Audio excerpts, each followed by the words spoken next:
I stepped forward in the procession, knowing that others would follow me. He was of medium height, recalled Ostromova Lebedeva, young, thin, with fluffy blonde hair and blue eyes. But despite this fragility, he dwelt within him a tall and strong spirit, carrying within itself a deep and rich evolutionary potential. An artist is one, wrote Alexander Blok, who, in a fateful way, even independently of himself, by his very nature sees not only the foreground of the world, but also what is hidden behind it, that unknown distance which, for the ordinary view, is obscured by naive reality. One, finally, who listens to the world orchestra and responds to it faithfully. Ciurlionis revolutionized painting thanks to the astonishing synthesis that lived within him. He combined music, painting, and profound philosophy.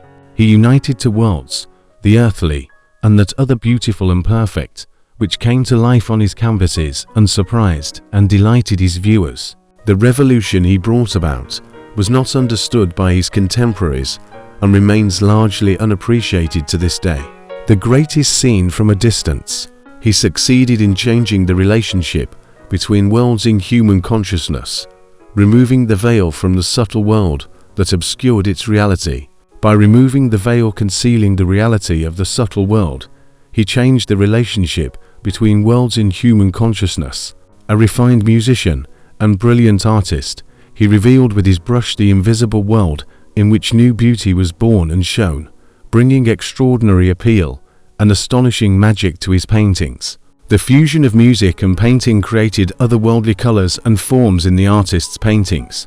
A whole galaxy of artists, creators of new beauty, were inspired by the energy of these paintings, by Ciurlionis and his music. It is so telling that it was the musician and composer who was the discoverer of this new beauty and its high energy, demonstrating the importance of music in the evolution of creativity.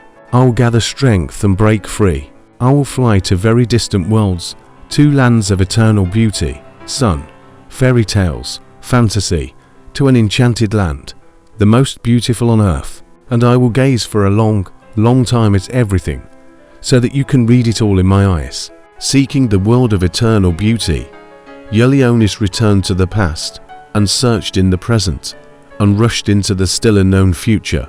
Amazing, otherworldly subjects emerged on his canvases, ancient worlds in refined forms, seemingly earthly and yet unearthly, raging floods hiding entire continents under water.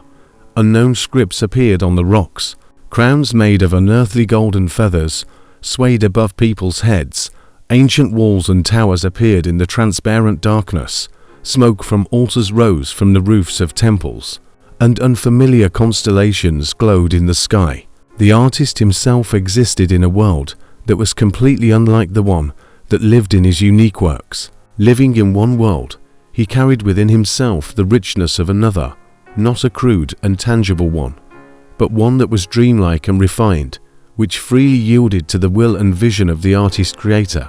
Eduardas Milaitis would write very apt words about you are lionis : if it is true that thanks to the blazing, feverish brains of geniuses, nations and times foresee their future and then strive for it, then Ciurlionis was precisely such an artist for his people. He was a forerunner, heralded from the coming cosmic age.